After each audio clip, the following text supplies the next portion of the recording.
கர்த்தருடைய பரிசுத்த நாமத்துக்கு ஸ்தோத்திரம். நம்ம ஃபைனல் டேக்கு வந்திருக்கிறோம். இன்றைக்கு இந்த விதைப்பும் அறுப்பும் என்கிற அந்த போதனையை நான் தொடர விரும்புகிறேன். மார்க்கு சுவிசேஷம் 4ஆம் அதிகாரம் 24ஆம் வசனத்திலிருந்து வாசிக்கிறேன்.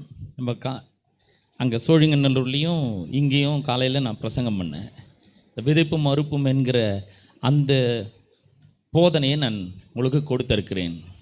தேவன் நாம் செழிக்கும்படிக்கு, நாம் இந்த உலகத்தில் இந்த பூமிக்குரிய வாழ்க்கையிலே நாம் நன்றாக வாழும்படியாக தேவன் ஒரு ஆவிக்குரிய பிரமாணத்தை ஏற்படுத்தி வைத்திருக்கிறார். அந்த பிரமாணத்தினுடைய பேர் விதைப்பும் அறுப்பும் என்கிற ஒரு பிரமாணம்.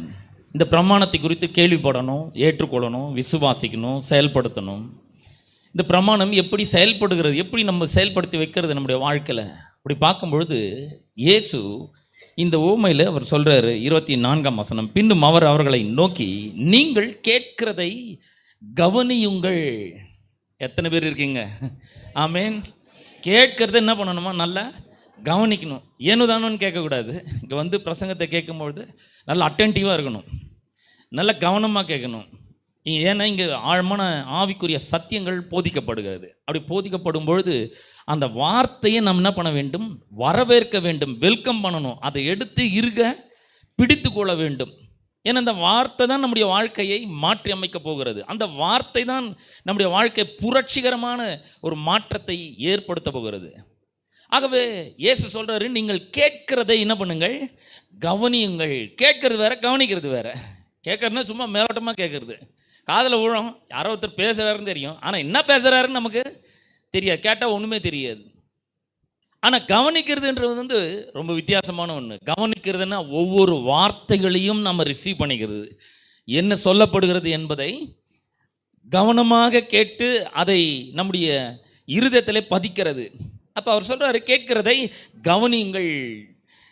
அப்புறம் சொல்கிறார், எந்த அளவினால் அளக்கிறீர்களோ அந்த அளவினால் உங்களுக்கும் அளக்கப்படும்.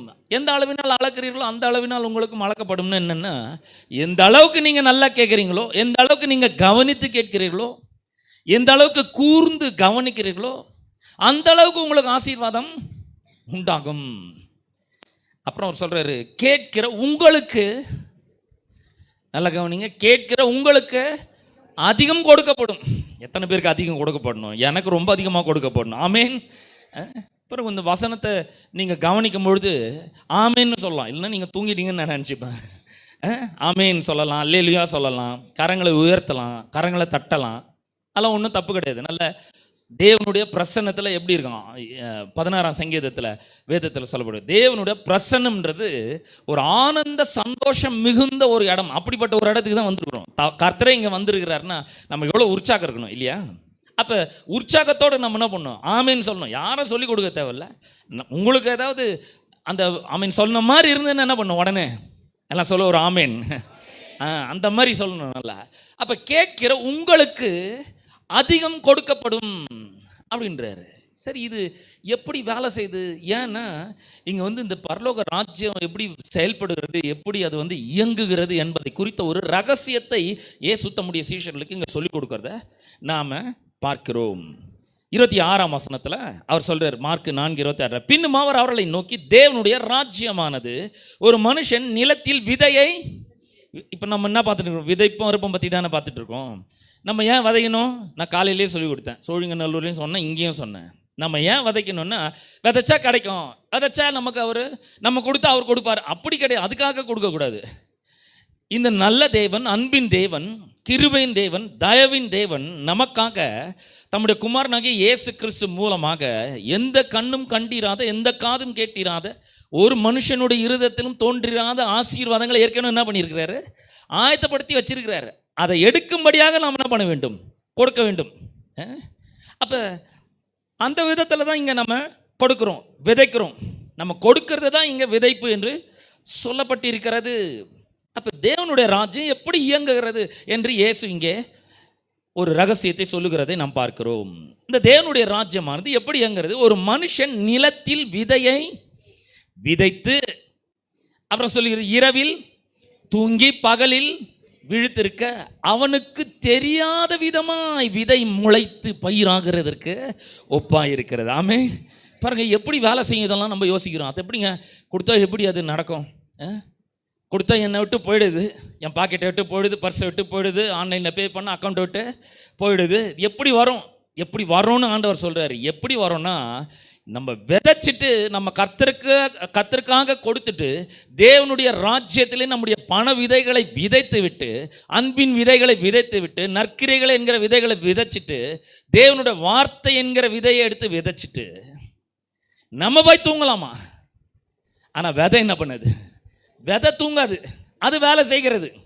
It works day and night. இரவும் பகலும் அந்த வார்த்தை, அந்த விதை வேலை செய்து கொண்டே இருக்கும். எப்படி வேலை செய்யுதுன்னா, அவர் சொல்கிறார் இங்கே, இரவில் தூங்கி பகலில் விழித்திருக்க அவனுக்கு தெரியாத விதமாய் விதை முளைத்து பயிராகுது. நம்மளுக்கே தெரியாது எப்படி அது முளைக்குது, எப்படி பயிராகிறது. எந்த விவசாயிக்காக தெரியுமா? அவனுக்கு ஒன்று தான் தெரியும், விதைச்சா கண்டிப்பாக அது விளைச்சலை கொடுக்கும்ன்றது மட்டும்தான் தெரியும். ஆனால் எப்படின்றது தெரியாது.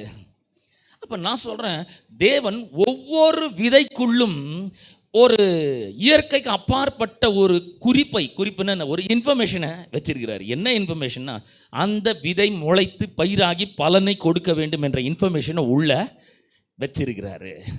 அப்போ இங்கே நம்ம பார்க்குறோம், அவனுக்கு தெரியாத விதமாய் விதை முளைத்து பயிராகிறதுக்கு ஒப்பாக இருக்கிறது. அவன் இரவில் எப்படி என்றால், நிலமானது முன்பு முளையையும் பின்பு கதிரையும் கதிரிலே நிறைந்த தானியத்தையும் பலனாய் தானாய் கொடுக்கும். எப்படின்னு சொல்கிறார். முதல்ல லேசா விதைச்ச உடனே உடனே மரம் ஆயிடுறது இல்லை. விதைச்ச உடனே முதல்ல என்ன வருது?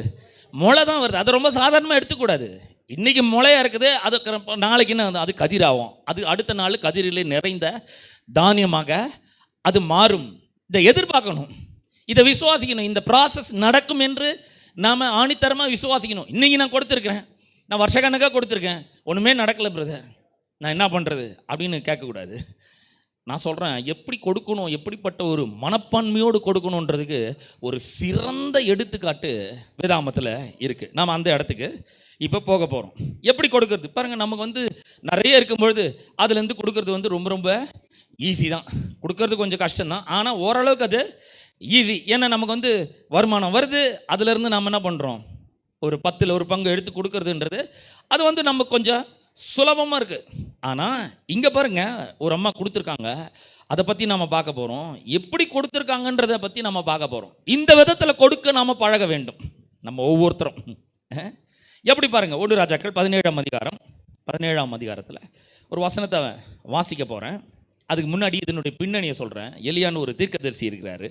அவர் போய் ராஜாவுக்கு முன்னாடி நின்று, என் வார்த்தை இல்லாமல் இந்த பூமியில் மழையை பெய்யவே பெய்யாது, பனியும் பெய்யாது, மழையும் பெய்யாது போ அப்படின்ற எனக்கு கர்த்தர் சொல்கிறாரு. அதனால் போய் அவர் என்ன பண்ணிட்டாரு, சொல்லிட்டாரு. அப்படி சொன்ன உடனே ராஜாவுக்கு சும்மா இருக்குமாற அவர் கோவம் வந்துச்சு பயங்கரமாக. இந்த ஆளை போட்டு தள்ளணும், நல்லா இந்த ஆளை சாக அடிக்கணும் அப்படின்னு சொல்லி அவர் முயற்சி பண்ணுறாரு பாருங்க. அப்போ கர்த்தர் சொல்கிறாரு, நீ போய் கேரி தாற்றண்டையில் ஒளிந்து கொண்டுரு அப்படின்றாரு. அங்கே போய் ஒளிஞ்சிக்கோ, சாப்பாடு நான் தரேன், நான் ஏற்பாடு பண்ணி வச்சுக்கிறேன்றாரு.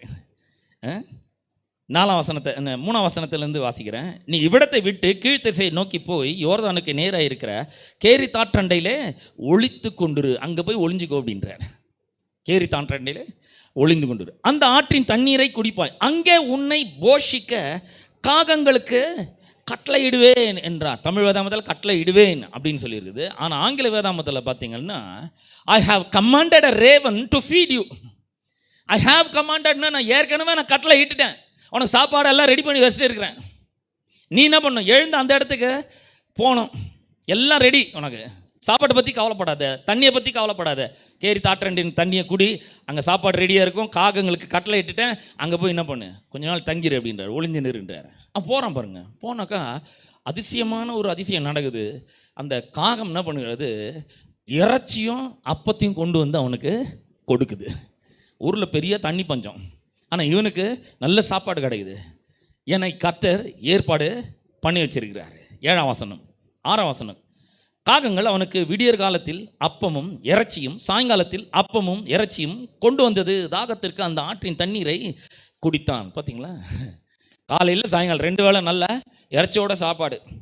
அப்புறம் தேசத்தில் மழை பெய்யாதபடினாலே சில நாளுக்கு பின்பு அந்த ஆறு வற்றி போயிட்டு, அப்பொழுது கர்த்தருடைய வார்த்தை அவனுக்கு உண்டாயிற்று. அவர், நீ எழுந்து சீதோனுக்கு அடுத்த சாரிபாத் ஊருக்கு போய் அங்கே தங்கியிரு, உன்னை பராமரிக்கும்படி அங்கே இருக்கிற ஒரு விதவைக்கு கட்டளை இட்டேன் அப்படின்றார்.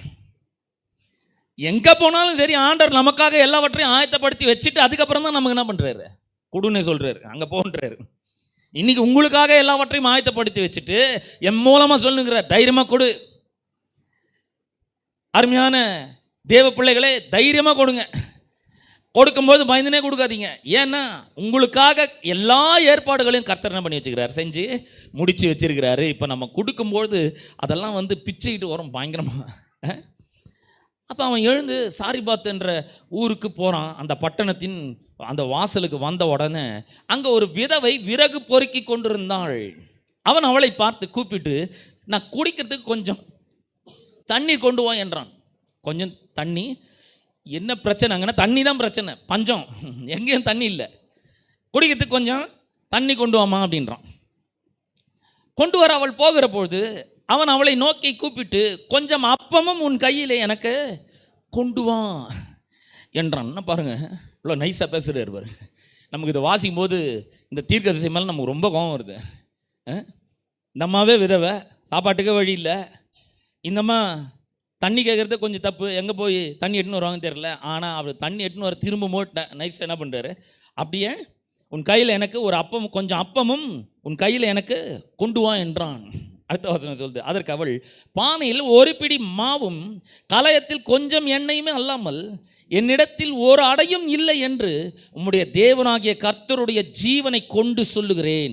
இதோ நானும் என் குமாரனும் சாப்பிட்டு செத்து போக அதை எனக்கும் அவனுக்கும் ஆயத்தப்படுத்துகிறதற்கு 2 விறகு பொறுக்குகிறேன் என்றாள். நிறைய விறகு பொறுக்க என்ன பிரயோஜனம் இருக்குது? பானையில் எவ்வளோ மாவு, கொஞ்சம் மாவு, அப்புறம் கலசத்தில் கொஞ்சோண்டு எண்ணெய், எல்லாமே கொஞ்சம் கொஞ்சம் தான் இருக்குது. அவங்கள பொறுத்த வரைக்கும் இந்த கடைசி மீல் சாப்பிட்டு என்ன பண்ணுவாங்க, அதுக்கப்புறம் சாப்பாடு இல்லை, சாப்பாடு இல்லாமல் இவங்க சாக போகிறாங்க. அப்படிப்பட்ட ஒரு சூழ்நிலையிலே அந்த விதவை இருக்கிறாள். இவர் நினச்சார் ஏதோ பணக்கார விதவை கிட்ட அன்பார் போலகுது, அங்கே பெரிய வீடு இருக்கும், நல்ல சாப்பாடு இருக்கும், அப்பவும் இறைச்சி வந்து அந்த மாதிரி நல்ல இறைச்சி சமைச்சு போடுவாங்கன்னு நினச்சார். இங்கே பார்த்தீங்கன்னா அவர் ஒரு ஏழை விதவை, கொஞ்சமாக தான் இருக்குது, கொஞ்சம் எண்ணெய் தான் இருக்குது, கடைசியாக சாப்பிட்டு சாகலான்னு அவங்க திட்டம் பண்ணியிருக்கிறாங்க. கடைசி மீல் அவ்வளோதான்.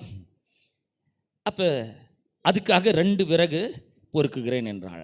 13ஆம் வசனம், அப்பொழுது எலியா அவளை பார்த்து, பயப்படாத என்ற. இவர் பயப்படாதன்னு சொன்னால் அந்த அம்மா என்ன பண்ணியிருப்பாங்க, பயந்துருப்பாங்க.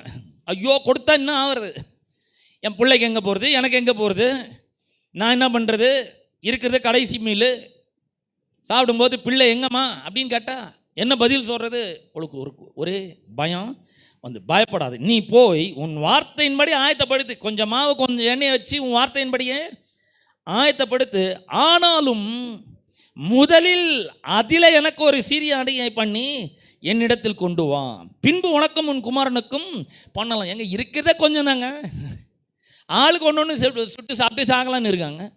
இதில் இவர் சொல்கிறாரு, பயப்படாத, போய் நீ சொன்ன மாதிரி செய்ய, ஆனால் முதல்ல எனக்கு எடுத்துன்னுவான். நாளை பார்த்தா எப்படி வருது கோவம், நாளை என்ன மாதிரி மோசமான ஒரு ஆளாக இருப்பார் போல, முதல்ல எனக்கு எடுத்துன்னுவான்றாரு. என்ன இது கதை? ஆனால் அவர் சொல்கிறத முழுசாக கவனிங்க. முதல்ல எனக்கு கொண்டு வா, ஒரு அடையை பண்ணி எனக்கு கொண்டு வா, பின்பு உனக்கும் குமாரனுக்கும் என்ன பண்ணலாம் அப்படின்னு. என்ன அதில் மாவு இருக்கும், எண்ணெய் இருக்கும், தைரியமாக இரு, பயப்படாத, இதோட போய்ட நினச்சிக்காத. இப்போ இவளுக்கு பார்த்தீங்கன்னா கர்த்தருக்குன்னு கொடுக்குற ஒரு சூழ்நிலை. என்ன மாதிரி ஒரு சூழ்நிலைன்னா, தன்னுடைய இப்போ கொடுத்தா உயிரை போயிடும்ன்ற ஒரு சூழ்நிலை. கொடுத்தா அடுத்த வேலைக்கு இந்த அம்மாவுக்கு இருக்காது. அந்த மாதிரி யாராவது இங்கே இருக்கிறோமா? நான் சொல்கிறேன் இல்லைன்னு நினைக்கிறேன் நான். இப்போ என்ன பண்ணும் இந்த அம்மா, தன்னுடைய லைஃபையே ரிஸ்க் எடுத்து அவர் கர்த்தருக்காக என்ன பண்ணணும், கொடுக்கணும். பாருங்க, கொடுக்கறதுன்றது இதுதான், ரிஸ்க் எடுத்து கொடுக்கணும். நம்ம நினைச்சுக்கிறோம் இது கொடுத்தா வருமா, கொடுத்தா போயிடுமா, இது திரும்ப வருமா. இவர் சொல்கிறாருங்க வரோன்னு சொல்லிட்டு இவர் பாட்டு இன்னைக்கோட போயிடுவார். வரலன்னா என்ன பண்ணுறது? இப்போ ஒரு பெரிய ரிஸ்க் இருக்குது. இந்த ரிஸ்கை எடுத்து தான் ஆகணும். பாருங்க, ஆண்டவரை நம்ம விசுவாசிக்கிறோன்றதுக்கு நம்ம லைஃபே ரிஸ்க் பண்ணியிருக்காங்க. நம்ம பாருங்க, அப்படி சொன்ன உடனே எலியா சொல்கிறாரு, கர்த்தர் தேசத்தின் மேல் மழையை கட்டளையிடும் நாள் மட்டும் பானையின் மா செலவழிந்து போவதும் இல்லை, கலசத்தின் எண்ணெய் குறைந்து போவதும் இல்லை என்று இஸ்ரவேலின் தேவனாகிய கர்த்தர் சொல்லுகிறார் என்றான். நாம் ஒரு அற்புதம். ஆமென், ஆமென். பாருங்க, அவர் சொல்றாரு. யாரு? இஸ்ரவேலின் தேவனாகிய கர்த்தர் சொல்றாருமா, நீ கீழ்ப்படிஞ்சா உனக்கு மிகப்பெரிய ஒரு ஆசீர்வாதம். ஆனா இது கீழ்ப்படிறதுக்கு முன்னாடி எப்படி இருக்கு? லைஃபே ரிஸ்க்ல இருக்கு. கொடுத்துட்டா அடுத்த வேலைக்கு இருக்காதுன்ற மாதிரி தெரியுது. மேலோட்டமாக பார்க்கும்போது அப்படி தான் இருக்குது. இப்போ என்ன பண்ணணும்? ரிஸ்க் எடுக்கணும். நம்ம வாழ்க்கையில் கூட அப்படி தான். இது நமக்கு ப்ராக்டிஸ் ஆகிற வரைக்கும் மைண்டில் பலவிதமான எண்ணங்கள், போராட்டங்கள் உள்ள வருது. ஐயோ என்ன பண்ணுறதுன்னு தெரியலையே, இப்போ கொடுத்தா எனக்கு அடுத்த வேலைக்கு இருக்காதே, கொடுத்தா அடுத்த செலவு பண்ணுறதுக்கு இருக்காது, கொடுத்தா அடுத்த இந்த மாதத்தை எப்படி தள்ளுறதுன்னு தெரியாது, கொடுத்தா குறைஞ்சிடும்னு எனக்கு நல்லா தெரியுதே, இப்போ என்ன பண்ணுறது? நான் சொல்கிறேன், ரிஸ்க் எடுக்கணும். ஆண்டவருக்காக எத்தனை பேர் ரிஸ்க் எடுக்க தயாராக இருக்கீங்க? ஆமென். ரிஸ்க் எடுக்கணுங்க. ரிஸ்க் நிறைஞ்சது தான் வாழ்க்கை. நான் சொல்கிறேன், இந்த ரிஸ்க் ஆண்டவருக்காக நம்ம எடுக்கலாம். ஏன்னா இந்த உலகத்தில் எல்லாருக்காக நம்ம ரிஸ்க் எடுத்துருக்கிறோம். ஏன்னா நம்மளுக்கே கூட நம்ம ரிஸ்க் எடுத்திருக்கோம். ஆனால் ஆண்டவருக்காக எடுக்கும்பொழுது அவர் ஒரு நாளும் கைவிடவே மாட்டார். அவர் உங்களுக்கு போஷிக்கிறவராக இருக்கிறார். போதுமானதற்கு அதிகமாக அவர் உங்களுக்கு தர வல்லவராக இருக்கிறார். அவர் எல்லாம் ஏற்பாடு பண்ணி வச்சுட்டு தான் இதெல்லாம் பண்ணுறாரு. இந்த மாதிரி திட்டம் என்னென்னா சாப்பிட்டு சாவலான்றது தான் இந்த மாதிரி திட்டம். ஆனால் ஆண்டவருடைய திட்டம் என்ன? நம்ம சாகக்கூடாது, பிள்ளை சாகக்கூடாது, மழை பெய்யாத வரைக்கும் இவங்க வீட்டில் சாப்பாடு இருக்கணும், நல்ல திருப்தியாக சாப்பிடணும், நல்லா சாப்பிடணும், பெஸ்ட்டாக சாப்பிடணும். நீங்கள் எதை தெரிஞ்செடுக்க போகிறீங்க? இதில் ரிஸ்க் இருக்குது தான், இல்லைன்னு சொல்ல. ஆனால் இது நல்ல ரிஸ்க்கு. ஆமென். இது நல்ல ரிஸ்க்கு. இதை எடுத்தால் நம்ம என்ன பண்ணிடுவோம்? பழச்சிடுவோம். இதை எடுத்தால் நம்ம நல்லா மேலே வந்துடுவோம். இதை எடுத்தால் ஆண்டவருடைய ஆசீர்வாதங்கள் கையில் வந்து கிடைக்கும். இதை எடுத்தால் நம்முடைய வாழ்க்கை வேறு லெவலில் மாறிடும். ஆமென், ஆமென். அப்போ இந்த அம்மா யோசிக்கிறாங்க. கர்த்தர் சொல்கிறாரு, ஏன் பானையில் மா குறைந்து போகிறது, செலவழிந்து போகிறது இல்லை, எண்ணெய் குறைந்து போவது இல்லை. இதை நம்பலாமா வேணாமா? நம்புனா வாழ்வு, ரிஸ்க் எடுத்தா வாழ்வு, ரிஸ்க் எடுக்கலைன்னா சாவு. எப்படியும் சாவ தான் போகிறோம். ஒரு நாள் கண்டிப்பாக மறிக்க தான் போகிறோம். ஆனால் கர்த்தர் நம்மளை என்ன பண்ணுறாரு? மறிக்க விடவே மாட்டார். கண்டிப்பாக இந்த ரிஸ்க்கை நம்ம ஆண்டவருக்காக எடுக்கும் பொழுது அவர் நம்ம வாழ வைக்கிற தெய்வமாக இருக்கிறார். ஆமென். அவர் உங்களை வாழ வைக்கிற தெய்வமாக இருக்கிறாரு. உங்களுடைய கையில் அதை கொண்டு வந்து கொடுக்க வல்லமை உள்ளவராக இருக்கிறாரு. செலவழிந்து போகாமல் இருக்க அவர் உதவி செய்கிறார். பாருங்கள், இது லாஜிக்காக ஒத்து வராது. இப்போ ரொட்டி சுடுறதுக்கு பானையிலேருந்து மாவு எடுத்தால் காலி ஆகிடும், அவ்வளோதான். ஆனால் அந்த அம்மா என்ன பண்ணுறாங்க? அந்த தீர்க்கதரிசி சொன்னார், தேவனோட மனுஷன் சொல்லிக்கிறாரு, கர்த்தர் சொல்லியிருக்கிறாருன்னு சொன்னார். அதை நம்புகிறேன். நான் ரிஸ்க் எடுக்கிறேன். பரவாயில்ல, நான் ரிஸ்க் எடுக்கிறேன். அந்த மாவை எடுத்து ஒரு அடையை சுடுறாங்க. சுட்டுட்டு அந்த தீர்க்கதரிசிகிட்ட போய் கொண்டு போய் கொடுத்துட்டு திரும்ப பார்த்தா பானையில் மாவு இருக்குது. ஒரு அற்புதம் நடக்குதுங்க. நான் சொல்கிறேன், நீங்கள் ரிஸ்க் எடுக்கும்போது அற்புதம் நிச்சயமாக உங்களுக்கு நடக்கும். ஒரு பெரிய அற்புதம் நடக்கும். இவ்வளோ நாள் ரெண்டு மனசை குந்தி வாழ்ந்ததெல்லாம் போதும். இன்றைக்கி ஒரு தீர்மானத்தை எடுப்போம். இன்றைக்கி நான் ஒரு நல்ல தீர்மானத்தை எடுக்க போகிறேன். இனிமேல் நான் குறைவில் வாழ மாட்டேன், இனிமேல் தாழ்ச்சியில் வாழ மாட்டேன். இந்த உலகத்தை நம்பி வாழ்ந்ததெல்லாம் போதும். இனிமேல் ஆண்டவரை மட்டுமே நான் நம்ப போகிறேன். அவர் சொல்கிறத மட்டுமே நான் செய்ய போகிறேன். அவர் என்ன கைவிடாத தேவனாக இருக்கிறார். அவர் சொன்னால் சொன்ன சொல் தவறாதவர். அவர் நிச்சயமாக நிறைவேற்றுவார் என்பதை நான் ஆழமாக விசுவாசிக்கிறேன். ஆகவே நான் ரிஸ்க் எடுக்க தயங்க மாட்டேன். எடுக்கிற ரிஸ்க் என்னைக்கோ எடுத்துட்டேன். பல வருஷத்துக்கு முன்னாடி நான் ரிஸ்க் எடுத்துட்டேன். என்னைக்கோ எடுத்துட்டேன். நான் சொல்கிறேன் உங்களுக்கு, 18 வருஷமாக ஆண்டவர் என்னை கைவிடாத தேவனாக இருக்கிறார். கைவிடாத தேவனாக இருக்கிறார். யாரோ கையை தட்டாங்க, நல்லா தான் தட்டுங்களேன். ஆண்டவருக்காக தட்டுறோம் நம்ம. இதெல்லாம் ஆண்டவருக்கு மகிமை. பரலோகத்திலேருந்து பார்த்து எவ்வளோ சந்தோஷப்படுவார் தெரியுங்களா? இந்த பெருங்குடி சர்ச்சில் மக்களை நான் ரொம்ப நேசிக்கிறேன். அவங்களுக்காக நான் கல்வாரி சிலுவையில் சாபத்தெல்லாம் சுமந்து தீர்த்து அவங்களுக்கு ஆசீர்வாதத்தை உண்டு பண்ணி வச்சுக்கிறேன். இதை புரிஞ்சிக்கினாங்களே அப்படின்ற அவர் ரொம்ப சந்தோஷப்படுவார். நல்ல தைரியமாக கை தட்டுமா, நல்ல விடுதலோட நல்ல தைரியமாக தட்டலாம். யாரும் ஒன்றும் சொல்ல மாட்டாங்க. அப்போ அவங்க ரிஸ்க் எடுத்து பண்ணும்பொழுது என்ன நடக்குதுன்னு பாருங்கள். 14ஆம் வசனம், கர்த்தர் இப்படி சொல்லுகிறார். 15ஆம் வசனம், அவள் போய் எலியாவின் சொற்பொடி செய்தாள். இது ரொம்ப ரொம்ப முக்கியமான ஒன்று. கேட்டு ஏட்டுக்குன்னு விசுவாசிச்சு அப்படியே போடக்கூடாது. சொற்பொடி செய்தாள். செய்யறது ரொம்ப முக்கியங்க. ஆமாங்க, அவர் சொல்கிறாரு, பைபிள்லையும் இருக்குது, நானும் பார்த்தேன், இது விசுவாசிக்கிறேன், ஏற்றுக்கொள்ளேன், நான் அதே வாசனம் தான் எனக்கு தெரிஞ்சிடுச்சு அப்படின்னு சொல்லி போயிட்டான். இந்த அம்மா அந்த எலியாவின் சொற்பொடி செய்யலைன்னா என்ன இருக்கும்? சாப்பிட்டு செத்துருப்பாங்க, அவ்வளோதான். இவரோடவே இருந்திருக்கவே முடியாது. ஆனால் அந்த அம்மா போய் அவர் சொற்படி செய்தாள். என்ன நடக்குது பாருங்க. அவள் போய் எலியாவின் சொற்படி செய்தாள். அவளும் இவனும் அவள் வீட்டாரும் எங்கேருந்து வந்தாங்க? பஞ்சத்தில் எங்கேயுமே சாப்பாடு கிடையாதுங்க. ஆனால் இந்த அம்மா வீட்டில் நல்ல சாப்பாடு. உறவினர்களுக்கெல்லாம் ஃபோன் பண்ணி சொல்லியிருப்பேன், எங்கள் வீட்டுக்கு வாங்க, தைரியமாக வாங்க, மாவு வந்துட்டே இருக்குது, எடுக்க குறையவே மாட்டேங்குது, எண்ணெய் குறையவே மாட்டேங்குது, வாங்க எல்லாம் வாங்க, நான் தரேன். பாருங்கள், கர்த்தர் நமக்கு தரும்பொழுது நம்ம கஞ்ச பிசினரி மாதிரி இருக்கக்கூடாது. நம்ம நல்ல தாராளமாக கொடுக்குறவர்களாம் இருக்க வேண்டும். மற்ற மனிதர்களுக்கும் நம்ம என்ன பண்ண வேண்டும்? உதவி செய்யணும். நமக்கு மட்டும் வச்சுன்னு இது கர்த்தர் எனக்கு கொடுத்தாருங்க, நான் மட்டும்தான் அனுபவிக்கணும், நான் என்ஜாய் பண்ணணும், அப்படி கிடையாது. எதுக்கு அவர் கொடுக்குறாருன்னா, ஒன்று அவரை கனம் பண்ணுறதுக்காக கொடுக்குறாரு, இன்னொன்று சக விசுவாசிகளுக்கும் நான் அந்த ஆசீர்வாதம் போய் சேரணும், உதவி செய்யணும், ஜெனராசிட்டியோடு இருக்கணும், நல்ல ஒரு பரந்த மனப்பான்மையோடு இருக்கணும். கர்த்தர் எப்படி தாராளமாக ஏராளமாக கொடுக்குறாரு, அது மாதிரி நாமளும் என்ன பண்ணணும்? மற்றவர்களுக்கு உதவி செய்கிற வேண்டும். அதுக்கு தான் நம்மளுக்கு அந்த ஆசீர்வாதத்தை அவர் கொடுக்குறாரு. அப்போ 16ஆம் வசனம் சொல்லுது, கர்த்தர் எலியாவை கொண்டு சொன்ன வார்த்தையின்படியே. இல்லை கவனிங்க, இன்றைக்கு இந்த வார்த்தையை கேட்டுக்கொண்டு இருக்கிற உங்களுக்கு நான் சொல்கிறேன், இந்த வார்த்தையின்படி நீங்கள் செய்வீர்கள் என்றால், எப்படி எலியா சொன்ன வார்த்தையின்படியே பானையிலே செலவழிந்து போகலையோ, எப்படி கலசத்தில் எண்ணெய் குறைந்து போகவில்லையோ, அதுபோல உங்களுடைய வீட்டிலும் அற்புதத்தை கர்த்தர் செய்ய வல்லவராக இருக்கிறார். ஆமென். ஹல்லேலூயா, ஹல்லேலூயா, ஹல்லேலூயா. கர்த்தர் நிச்சயமாக அற்புதத்தை செய்வார். எத்தனை பேர் விசுவாசிக்கிறீங்க? ஹல்லேலூயா.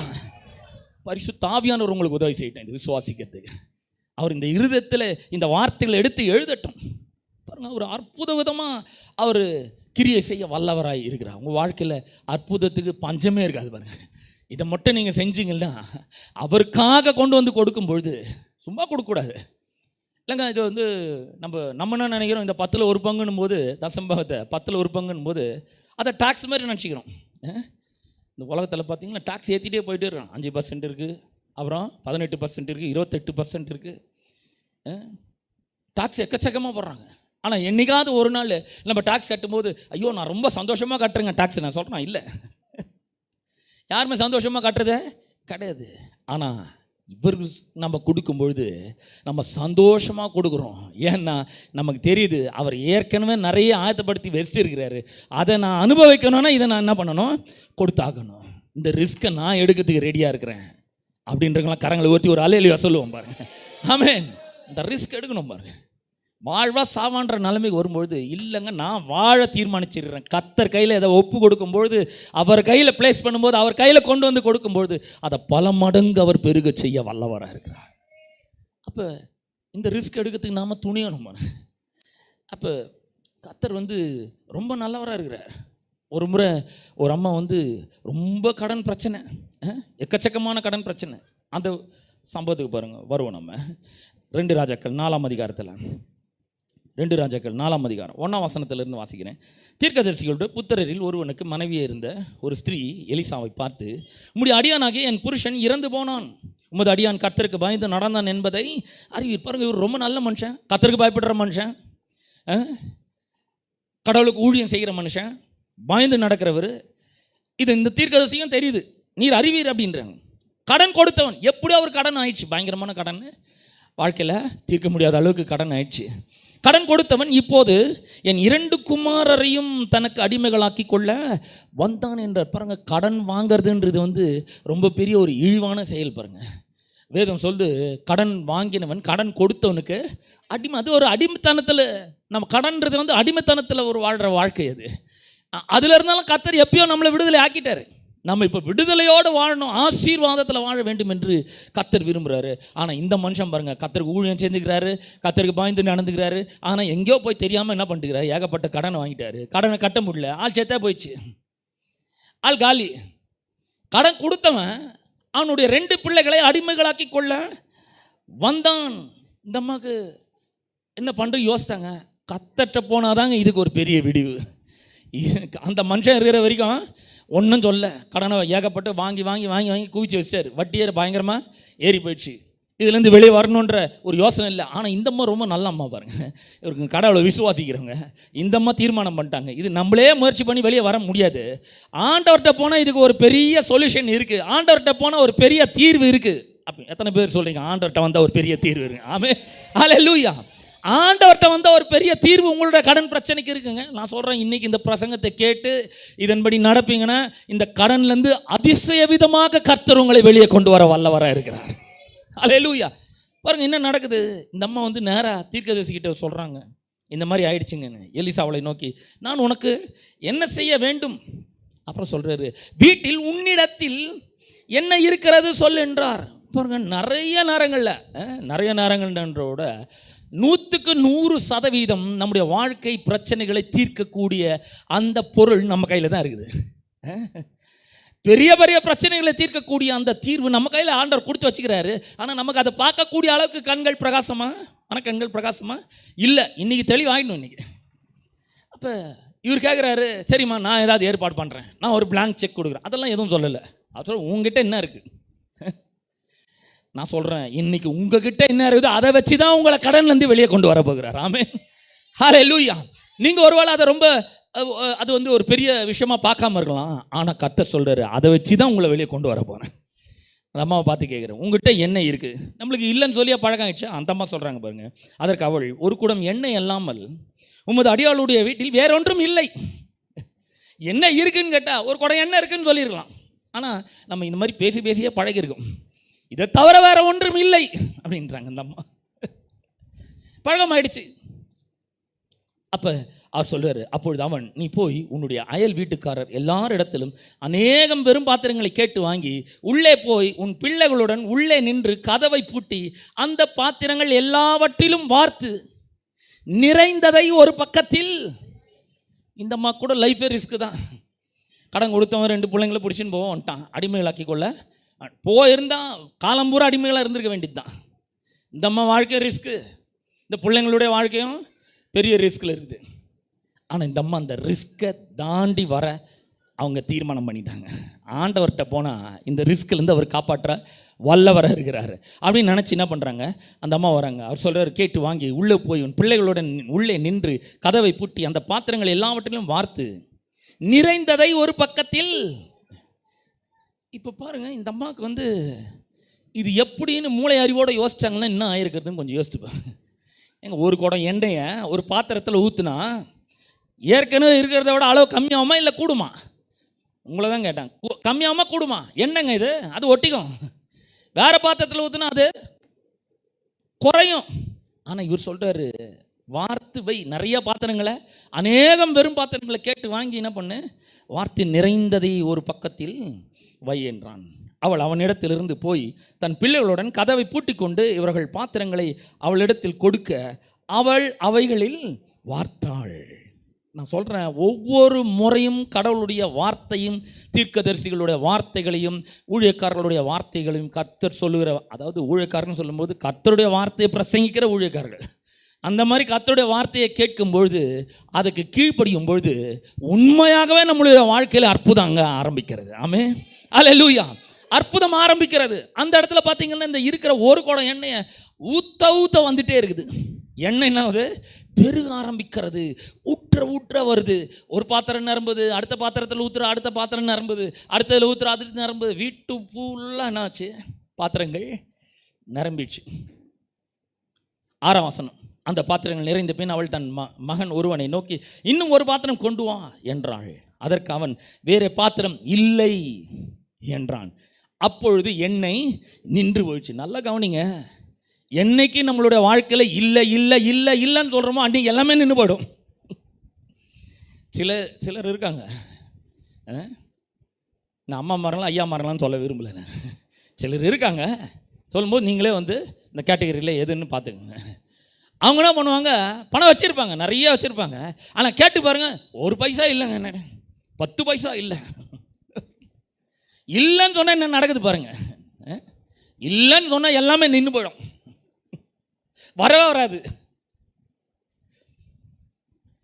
அந்த அம்மா கேட்குறாங்க, இன்னொரு பாத்திரம் கொண்டு வான்னு சொன்னால் வேற ஒரு பாத்திரம் இல்லைன்னு சொன்னோன்னே எண்ணெய் நின்று போயிட்டு. நான் சொல்கிறேன், கர்த்தர்ட்ட வந்து நம்ம பொய்யே சொல்ல முடியாது. அவருக்கு இருள் கூட வெளிச்சமாக தான் இருக்கும். நம்மகிட்ட இருக்கா இல்லையான்னு அவருக்கு நல்லா தெரியும். நம்ம கொடுக்கறதுக்கு ரிஸ்க் எடுக்கிறோமா இல்லையான்னு கூட அவருக்கு தெரியும். ரிஸ்க் எடுக்கிறவங்களுக்கு அவர் ரொம்ப உதவி செய்கிறவராக இருக்கிறார். ஆமென், ஆமென். அப்போ இந்த அம்மா பார்த்தீங்கன்னா 7ஆம் வசனத்தில் அவள் போய் தேவனுடைய மனுஷனுக்கு அதை அறிவித்தாள். ஐயா, நீங்கள் சொன்ன மாதிரியே போய் செஞ்சேன். ஊற்ற எண்ணெய் வந்தது. கடைசியாக ஒரு பாத்திரம் கொண்டு வான்னு சொன்னேன், இல்லைன்னு சொன்னாங்க. எண்ணெய் நின்று போயிடுச்சு. இப்போ ஃபுல்லாக பாத்திரம் ஃபுல்லாக எண்ணெய் இருக்குது. அப்பொழுது அவன், நீ போய் அந்த எண்ணெயை விற்று உன் கடனை தீர்த்து. நல்லா கவனிங்க, உங்க கடனை தீர்க்கக்கூடிய அந்த அற்புத பொருள், அற்புத விதை உங்க கையில் தான் இருக்கு. நம்ம என்ன பண்ணுறோம், விதையும் சேர்த்து சாப்பிட்டுட்டே இருக்கிறோம். அதனால தான் நமக்கு எந்த அற்புதமும் நடக்க மாட்டேங்குது, எந்த ஆசீர்வாதம் நமக்கு வந்து சேரவே மாட்டேங்குது. பாருங்க, அவர் சொல்கிறாரு, அந்த எண்ணெயை விற்று உன் கடனை தீர்த்து மீந்ததை கொண்டு. நல்லா கவனிங்க, கர்த்தருக்காக நாம் கொடுக்கும் பொழுது எப்பவுமே நமக்கு கரெக்டாக கடன் தீர்ற அளவுக்கு மட்டும் இருக்கிறதில்லை, அதெல்லாம் போய் மீதம் உண்டாகிறதா இருக்கிறது. கடனை தீர்த்து மீந்ததை கொண்டு நீயும் உன் பிள்ளைகளும் ஜீவனம் பண்ணுங்கள் என்றான். அதாவது என்ன அற்புதம் நடந்துச்சு அங்கன்னா, கடன் வந்து 10 லட்சம் ரூபாய் இருக்குதுன்னு வச்சுங்களேன். இவங்களுக்கு 1 கோடி ரூபாய் கிடச்சிருக்கும். 10 லட்சம் கடன் அடைச்சிட்டு வாழ்நாள் முழுக்க கடனே இல்லாமல் அவர்கள் ஜீவனம் பண்ணினார்கள். ஆமென், ஹல்லேலூயா. நம்ம கடன் அடைக்கிறதுக்கே திண்டாடிட்டு இருக்கோம், கடன் அடைக்கிறதுக்கே நம்ம யோசிச்சுட்டு இருக்கோம். ஒரு கடனை வாங்கிட்டு 10 மாதம் டியூ கட்டின பிறகு எவ்வளோ கடன் இருக்குன்னு பார்த்தா எல்லாம் வட்டிக்கு போச்சு. கொஞ்சம் தான் கடன், அசல்லேருந்து கொஞ்சம் தான் கழிஞ்சிருக்குங்க. இப்போ எல்லாம் அந்த மாதிரி கொண்டு வந்துட்டாங்க. ஆனால் இவர் பார்த்தீங்கன்னா, அவருக்காக நாம் கொடுக்கும் பொழுது அவர் என்ன பண்ணுறாரு, கடனை அடைக்கும்படி செய்தது மட்டும் இல்லை, மீந்ததை கொண்டு நம்ம வாழ்நாள் முழுக்க வாழும்படியாக அவர் உதவி செய்கிறவராக இருக்கிறார். ஹல்லேலூயா, ஹல்லேலூயா, ஹல்லேலூயா. நான் சொல்கிறேன், இது எப்படி நடக்குது? இயற்கையாக அது நடந்ததா? இந்த அம்மா கடலையை பயிரிட்டு அதை அறுவடை, அது விளையிற வரைக்கும் வெயிட் பண்ணி அதை அறுவடை செஞ்சு அதை ஆலையில் கொடுத்து எண்ணெயை ஆட்டி எவ்வளோ வருஷம் இருக்குன்னு பாருங்க. இத்தனை வருஷம் பிடிக்கக்கூடிய அந்த எல்லா அற்புதத்தையும் ஒரே நேரத்தில் டக்குன்னு அவர் என்ன பண்ணிட்டாரு, செய்து முடித்து விட்டார். நான் சொல்கிறேன், உங்களுடைய பிரச்சனை எதுவுமே இயற்கையாக தீர்ற பிரச்சனையே கிடையாது. எல்லாமே இயற்கைக்கு அப்பாற்பட்ட விதத்தில் கர்த்தர் தீர்க்கிறார். ஆமென், அதிசய விதமாய் தீர்க்கிறார் கர்த்தர். அற்புத விதமாக உங்களை கடன்லேருந்து வெளியே கொண்டு வர அவர் வல்லமையுள்ளவராக இருக்கிறார். நான் சொல்கிறேன், ஒருவேளை இன்னைக்கு இந்த பிரசங்கத்தை நீங்கள் கேட்டுக்கொண்டு இருக்கலாம், எக்கச்சக்கமான கடனில் இருக்கலாம், வட்டிக்கு மேலே வட்டி கட்டி கொண்டு இருக்கலாம். நான் சொல்கிறேன், உங்களை கடனிலிருந்து வெளியே கொண்டு வர அவர் வல்லமையுள்ளவராக இருக்கிறார். அந்த வெளியே கொண்டு வரக்கூடிய அந்த விதை உங்கள் கையில் இருக்கு, மறந்துடாதீங்க. நான் சொல்கிறேன், அதை கொண்டு வந்து தேவனுடைய கரத்தில் என்ன பண்ண வேண்டும், நம்ம விதைக்கிறவர்களாக நாம் இருக்க வேண்டும். தைரியமாக விதைக்கணும். லைஃப் ரிஸ்க் எடுத்து என்ன பண்ணணும், கர்த்தருக்காக கொடுக்கிறவர்களாக இருக்க வேண்டும். அப்போ எத்தனை வருஷமோ வந்து நடக்கக்கூடிய எல்லாத்தையும் அவர் என்ன பண்ணுறார், ரொம்ப சுலபமாக ஒரே நாளில் எல்லாத்தையும் நடக்கும்படி அவர் செய்ய வல்லவராக இருக்கிறார். நான் சொல்கிறேன், நீங்கள் வேலை செய்து சம்பாதிக்கிறீங்க, எனக்கு தெரியுது, புரியுது, நல்லா தினந்தோறும் வேலைக்கு போனாதாங்க எனக்கு சாப்பாடு அப்படின்னு ஒரு வேளை நீங்கள் நினைக்கலாம். நான் சொல்கிறேன், கர்த்தருக்கு நீங்கள் விசுவாசத்தோடு கொடுக்க ஆரம்பிக்கும் பொழுது, அவரை கனம் பண்ணுற விதத்தில் உற்சாகம் மனதோடு கொடுக்க ஆரம்பிக்கும் பொழுது, ஒரு மனப்பூர்வமாக காணிக்கை கொண்டு வந்து கர்த்தரிடத்தில் கொடுக்கும் பொழுது, நான் சொல்கிறேன், 50 வருஷம் நீங்கள் சம்பாதிச்சு சேர்க்க வேண்டிய எல்லாத்தையும் கர்த்தர் சுலபமாக உங்கள் கையில் கொண்டு வந்து கொடுக்க வல்லமை உள்ளவராக இருக்கிறார். ஆமென், ஆமென். நல்ல கரங்களை தட்டி தேவனை மேம்படுத்துவோம். கர்த்தர் அப்படிப்பட்ட அற்புதத்தை உங்களோட வாழ்க்கையில செய்ய வல்லவராக உள்ளவராக இருக்கிறார். நிறைய பேர் உழைச்சி மாடா உழைச்சி ஓடா தேர்த்துக்கு ரெடி. கர்த்தர் ரொம்ப ஈஸியான வழியை வச்சிருக்கிறாருங்க. நம்ம கையில் இருக்கிறத வச்சு நம்மளை ஆசீர்வதிக்க அவரால் முடியும். என்ன பார்க்குறாரு அவர், எந்த மாதிரி ஒரு மனப்பான்மையோட, எந்த மாதிரி ஒரு இருதயத்தோடு பார்க்குறீங்கன்றதை தான், கொடுக்குறீங்கன்றதை தான் அவர் பார்க்குறாரு. அப்போ கொடுக்கறது அப்படின்னு வரும்பொழுது அவர் எவ்வளோ கொடுக்குறோன்றதை பார்க்கறது இல்லை. ஒரு முறை சுவிசேஷங்களை வாசிக்கும் பொழுது இயேசுவானவர் எங்கே உட்காந்துருந்தார்னா, காணிக்கை பெட்டி பக்கத்தில் உட்காந்துருந்தார். காணிக்கை பெட்டி பக்கத்தில் உட்காந்து எல்லாரும் காணிக்கை போடுறத பார்த்துட்டே இருக்கிறாரு. எவ்வளோ போடுறாங்க, ஓ 100, ஓகே. இவர் எவ்வளோ போடுறாரு, 10, ஓகே. பார்த்துட்டே இருக்கிறார். பார்த்துட்டு கமெண்ட் வேறு பண்ணுறாரு. அப்போ ஒரு ஏழை விதவை ஒரு துட்டுக்கு சமமான 2 காசை கொண்டு வந்து என்ன பண்ணுறாங்களாம், அந்த காணிக்கை பெட்டியில் போடுறாங்களாம். நல்லா கவனிங்க, இயேசு சொல்கிறாரு, அவர்கள் எல்லாரை பார்க்கிலும் இவள் என்ன பண்ணாங்க, அதிகமாக கொடுத்தாள். அவள் அதிகமாக கொடுத்தா, லிட்டரலாக எடுத்துனா, எழுத்தின்படி எடுத்துக்கினா அவ்வளோ அதிகமாக கொடுத்தா இல்லை, அவளோட நிறைய பேர் கட்டுக்கட்டத்துக்கு வந்து என்ன பண்ணுவாங்க, போட்டிருப்பாங்க. ஆனால் இந்த ஏழை விதவை என்ன பண்ணுறான்னா, வாழ்க்கையே ரிஸ்க் எடுத்து கொடுக்குறா. அவள் தனக்கு உண்டானவற்றையெல்லாம் நான் பண்ணிட்டான் கர்த்தருக்காக. அவர் அந்த இருதயத்தை தான் பார்க்குறாரு தவிர எவ்வளோ கொடுக்குறீங்கன்றதை பார்க்கறது கிடையாது. நான் கொடுக்கறது மூலமாக கர்த்தருடைய ஆசீர்வாதத்தில் நான் பங்கடைகிறேங்க. இந்த ரிஸ்க்கை நான் எடுக்கிறதுக்கு ரெடியாக இருக்கிறேன். பாருங்கள் எவ்வளோ பேர் வாழ்க்கையில் ரிஸ்க்கை எடுத்துருக்காங்கன்னு பாருங்கள். அப்போ நான் சொல்கிறேன், இந்த விதத்தில் கொடுக்குறவர்களாக நாம் இருக்க வேண்டும்.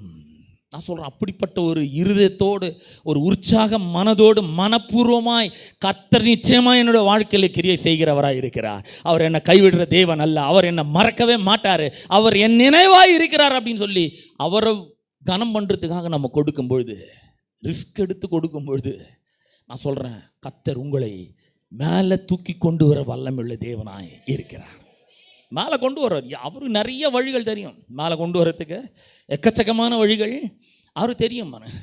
நம்ம கஷ்டப்பட வேண்டிய அவசியமே இல்லை. இன்னொரு வேத பகுதிக்கு செல்வோம். ஒருத்தன் இந்த வேத புஸ்தகத்தில் அவனுடைய ஆசையை ரொம்ப ரொம்ப சின்ன ஆசை தான். அவனுக்கு ரொம்ப சின்ன சின்ன ஆசைகள் தான் இருந்தது அவனுக்கு. அவன் கர்த்தரை பார்த்து சொல்கிறான் பாருங்க. யாக்கோபுன்னு ஒருத்தன், அவன் என்ன பண்ணுறான், அவனுடைய வீட்டை விட்டு ஓடி வருகிறான். எங்கேயும் ஓடி வரான் அவன். என்ன பிரச்சனை அப்படின்னு சொன்னால், வீட்டில் ஒரு பெரிய பிரச்சனை. அதனால் அம்மா சொல்கிறாங்க, தம்பி நீங்கள் இருந்தால் அவங்க அண்ணன் கொண்டு போட்டுருவான், அதனால் எங்கள் அண்ணன் அந்த ஊரில் இருக்கிறார், நீ என்ன பண்ணு, தாய் மாமன் வீட்டுக்கு கிளம்பு, நீ போ அப்படின்றார். நான் பார்த்துக்கிறேன், இங்கே இருக்கிற பிரச்சனைலாம் நான் சமாளிச்சுக்கிறேன் அப்படின்னு சொல்லிட்டு கட்டி பிடிச்சி முத்தம் கொடுத்து இந்த மனுஷனை யாக்கோபு என்ன பண்ணிட்டாரு, வாலி பாய்ஸ் அனுப்பி விட்டாங்க, போ பண்ணி அப்படின்னு. இவர் அப்படியே வராரு. புறப்பட்டு வரும்பொழுது ஒரு இடத்துல வராரு. 10ஆம் வசனம் வாசிக்கிறேன். ஆதியாகமம் 28:10 வாசிக்கிறேன். யாக்கோபு பேர்சபா விட்டு புறப்பட்டு ஆரானுக்கு போக பிரயாணம் பண்ணி ஒரு இடத்துல வந்து சூரியன் அஸ்தமித்தபடினால் அங்கே ராத்தங்கி அவ்விடத்து கற்களில் ஒன்றை எடுத்து தன் தலையின் கீழ் வைத்து அங்கே நித்திரை செய்யும்படி படுத்து கொண்டான். அங்கே அவன் ஒரு சொப்பனம் கண்டான். இதோ ஒரு ஏணி பூமியிலே வைக்கப்பட்டிருந்தது, அதன் நுனி வானத்தை எட்டியிருந்தது. அதிலே தேவதூதர் ஏறுகிறவர்களும் இறங்குகிறவர்களுமாய் இருந்தார்கள்.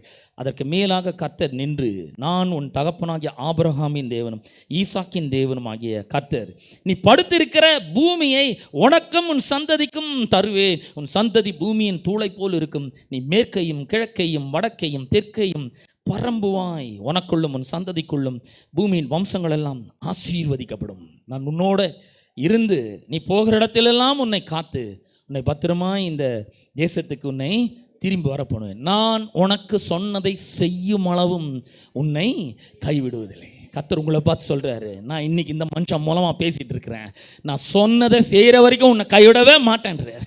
ஆமென், ஹல்லேலூயா, ஹல்லேலூயா. அவர் கைவிடவே மாட்டார். இப்போ யாக்கோபு ஒரு இடத்துல வந்து இப்படி சொந்த வீட்டுக்கு போக முடியாது, எங்கே போகிறதுன்னு தெரில, மாமா வீடு எங்கே இருக்குது, இன்னும் எவ்வளோ தூரம் போகணுன்னு தெரில. ஒரு இடத்துல வந்தோடனே ராத்திரியாவது படுக்கிறான், கையில் ஒன்றுமே கிடையாது. அவனே சொல்கிறான், வெறும் கையும் கோலமாக தான் நான் வந்தேன் அப்படின்றான். அவன்கிட்ட வேறு ஒன்றுமே கிடையாது. இதை இந்த இடத்துல பார்க்கும்பொழுது 16ஆம் வசனத்தில் பார்க்கும்போது யாக்கோபு நித்திரை தெளிந்து விழித்த போது, மெய்யாகவே கர்த்தர் இந்த ஸ்தலத்தில் இருக்கிறார், இதை நான் அறியாதிருந்தேன். நிறைய பேருக்கு கர்த்தர் இந்த ஸ்தலத்தில் இருக்கிறதே அறியாமல் தான் இருக்காங்க.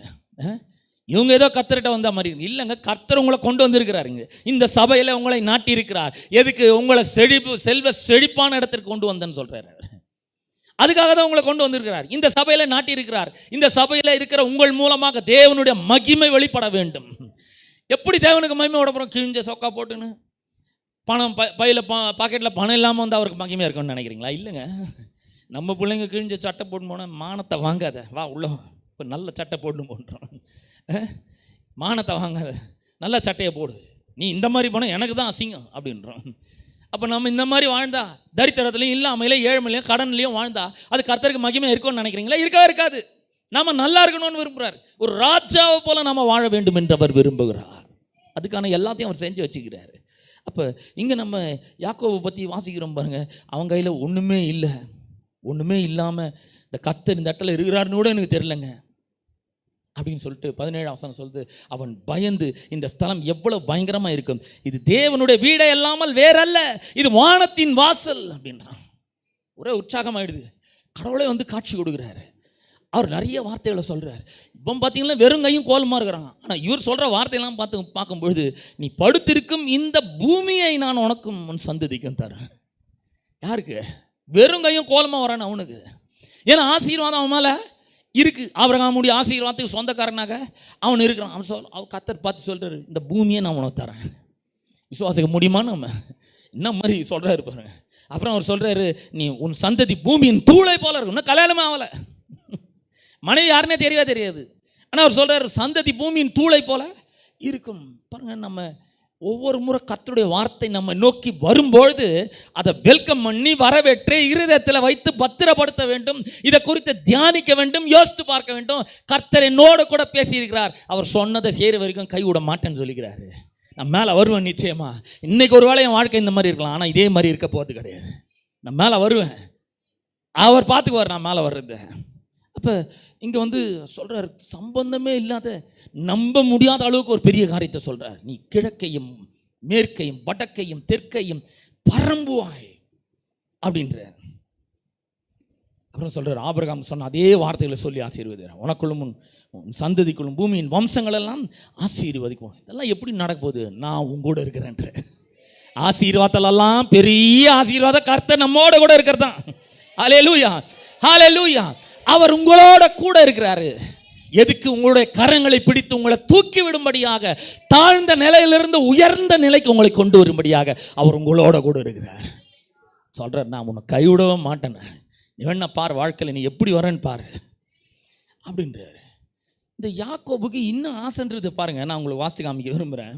அப்பொழுது 20ஆம் வசனம், அப்பொழுது யாக்கோபு, தேவன் என்னோட இருந்து, பார்த்தீங்களா நம்ம பிரச்சனையே தான். கர்த்தர் சொல்லிட்டாரு, நான் உங்களோட இருப்பேன்னு சொல்லிட்டாரு. இவர் என்ன பண்ணுறாருன்னா, என்னோட இருந்து நான் போகிற இந்த வழியில் என்னை காப்பாற்றி, அவர் தானே சொல்லிக்கிறாரு, நான் உன்னோட கூட இருந்து போகிற இடத்துலலாம் உன்னை காப்பாற்றுவேன்னு சொல்லிக்கிறாரு.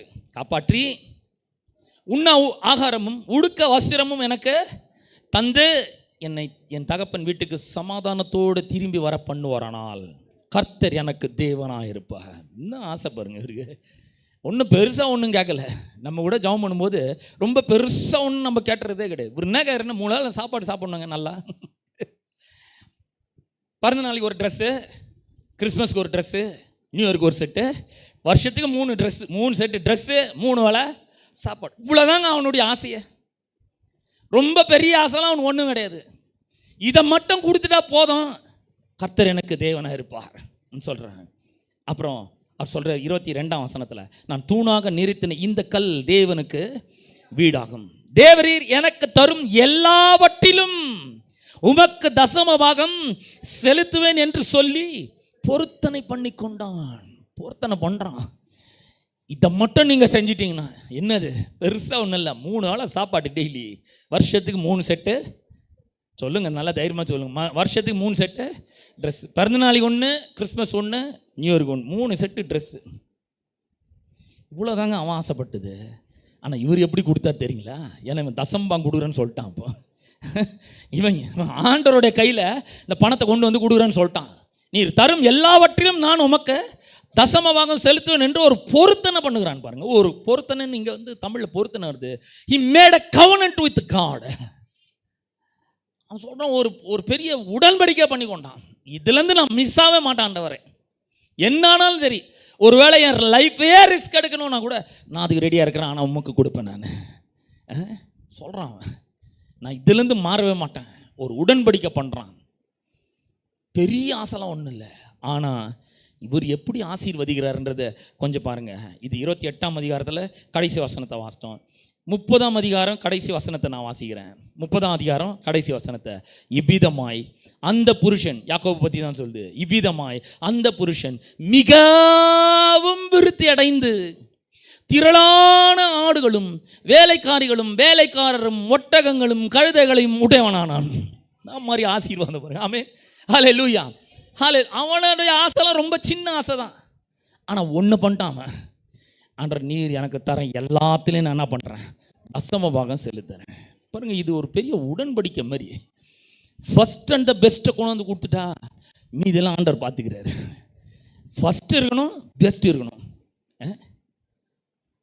லாஸ்ட் அண்ட் ஒஸ்ட் கிடையாது. நம்ம எப்படி வந்து நம்ம கொடுக்கணும், சைக்கிள் ஒன்று பழசாயிடுச்சு, ரொம்ப பழசாயிடுச்சு, சரி என்ன பண்ணு, சர்ச்சுக்கு கொடுத்தலாம் இருக்கிறேன். ஒரு பையன் நம்ம பசங்க இருக்கிறாங்கன்னு வச்சுங்க, ஒரு 3-4 பசங்க இருக்கிறாங்க, அதில் ஒருத்தனுக்கு படிப்பே ஏற மாட்டேங்குது.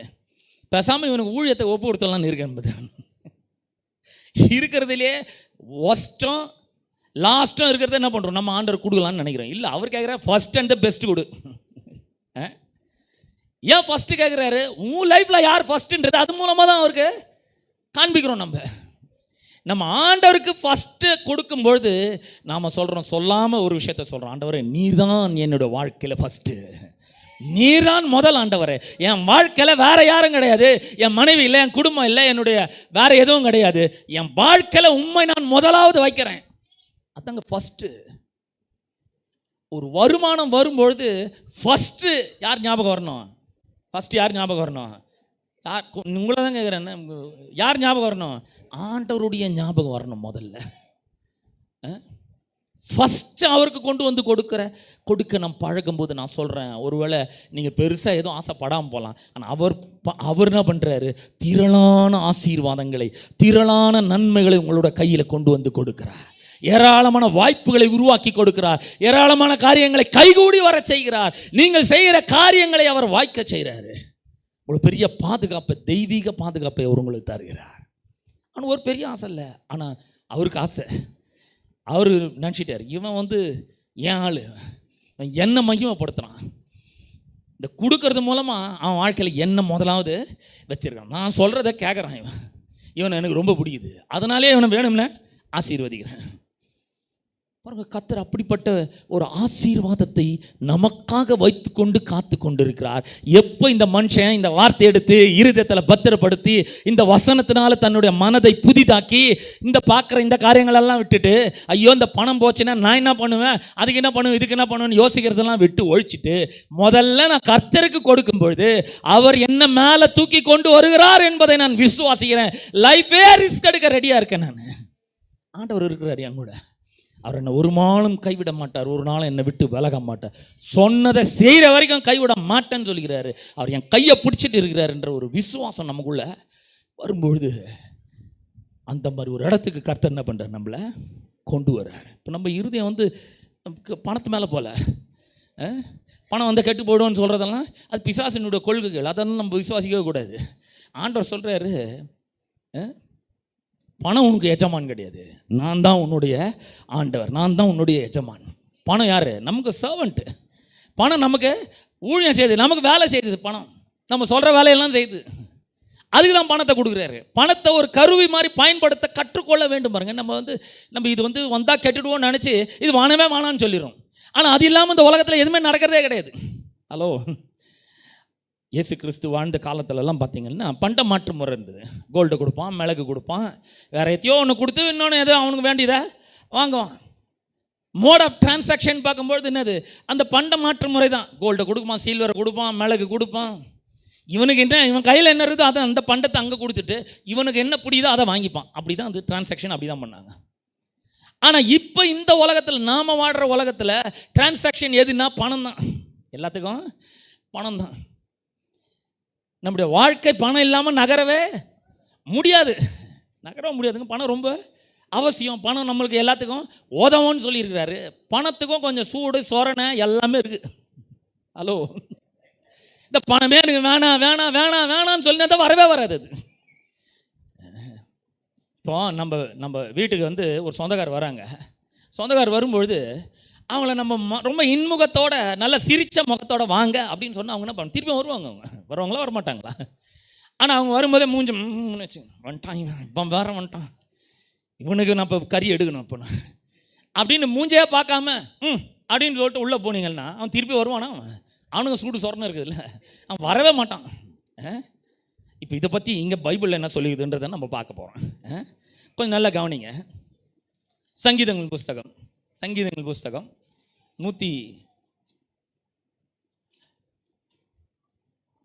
109வது சங்கீதம் 109ஆம் சங்கீதம் 17ஆம் வசனத்தை நான் வாசிக்க போகிறேன். 109ஆம் சங்கீதம் 17ஆம் வசனம் பாருங்க. நம்ம இந்த பணம் வந்தால் கெட்டுருவோன்ற மனப்பான்மை இருக்கிறதுனால தான் நம்ம இதை வேணான்னு சொல்லுகிறோம். ஆனால் நான் சொல்கிறேன், பணத்தை கர்த்தர் தான் கொடுக்குறாரு. மோட் ஆஃப் டிரான்சாக்ஷன் அதுதான். இந்த உலகத்தில் இது இல்லாமல் நீ வாழ முடியாது. அதனால் இது கரு மாதிரி பயன்படுத்திக்கோ. பணத்தை உனக்கு சர்வெண்ட்டாக வச்சுக்கோ. நீ பணத்துக்கு போய் ஊழியம் செய்யாத, உனக்கு பணம் ஊழியம் செய்யட்டும். அப்போ அது நல்லது.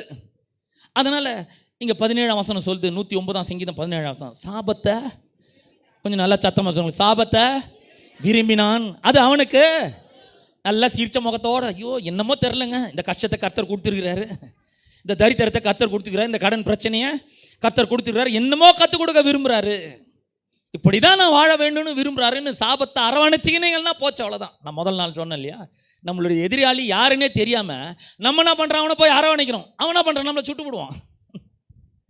எதிரியை நம்ம ஷூட் பண்ணணும், போர்க்களத்தில் இருக்கிறோன்னு தெரியணும் நமக்கு. இங்கே சொல்லுது சாபத்தை விரும்பினான், அது அவனுக்கு வரும்.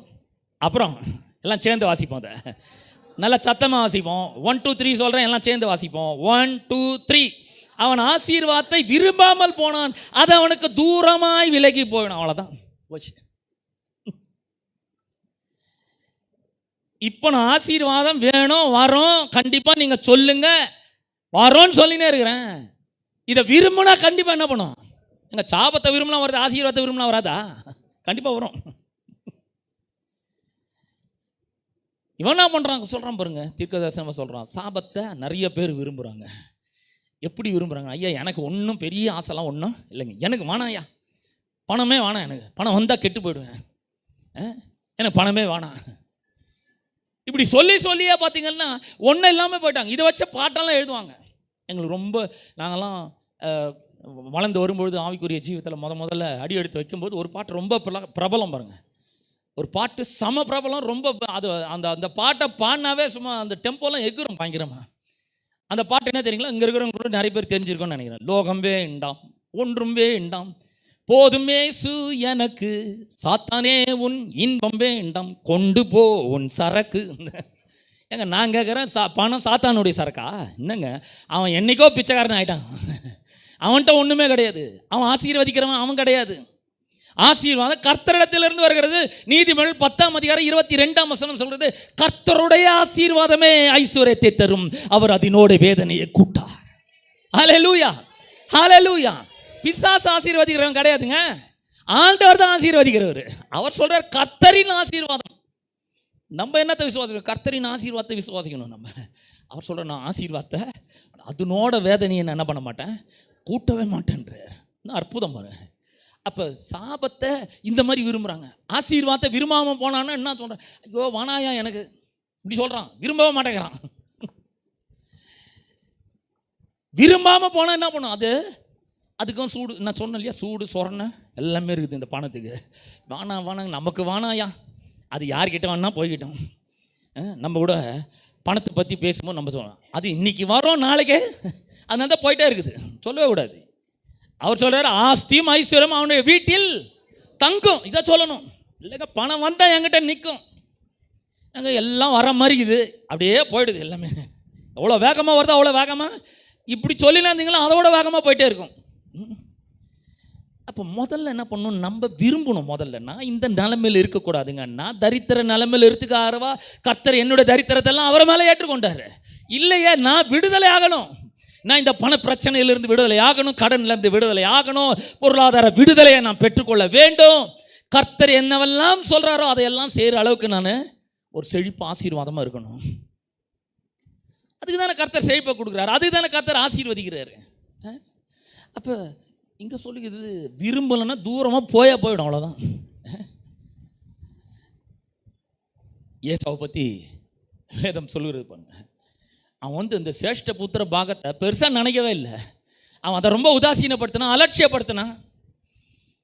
அதை அலட்சியப்படுத்தினாலும் அவனை விட்டு போயிடுச்சு. அதுக்கப்புறம் அவன் விரும்பி கேட்டால் அவனுக்கு என்ன பண்ணல, கிடைக்கவே இல்லை, அவன்கிட்ட போயிடுச்சு, அவ்வளோதான்.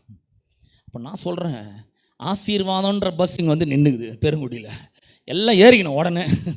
இந்த பஸ்ஸில் ஏறி எங்கூடவே ட்ராவல் பண்ணி வந்துடணும். அப்படியே இன்னைக்கிலேருந்து நான் செழிக்க போகிறேன், இன்னைக்கிலேருந்து கடவுள் என்ன ஆசீர்வாதம். அவர் சொல்லுகிறார், கர்த்தர் இன்று முதல் உன்னை ஆசீர்வதிப்பார், நீ முதல் ஆசீர்வதிக்கிறேன்னு சொல்லுகிறார்.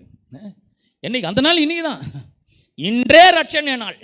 அப்போ நம்ம என்ன பண்ணணும், பணத்தை வான்னு சொல்லணும்.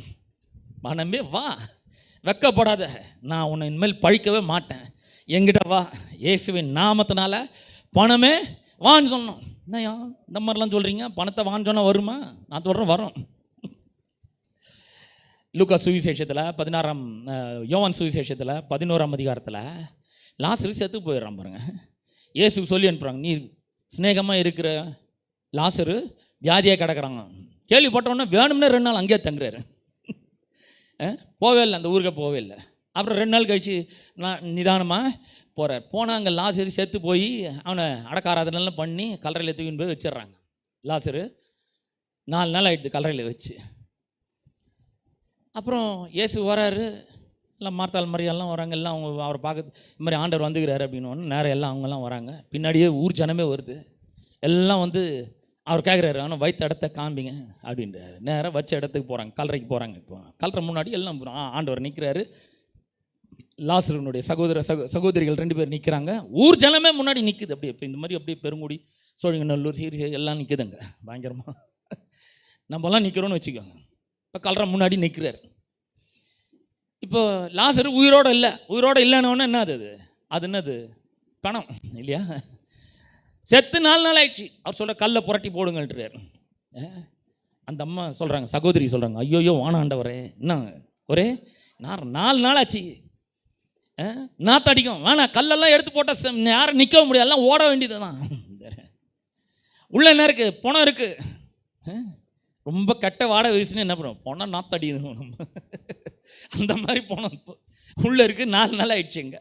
பயங்கரமான ஸ்டிங்கிங் ஸ்மெல் வரப்போகுது. கல்லை போட்ட வேணான்ற. இல்லை, நீ புரட்டு அப்படின்ற.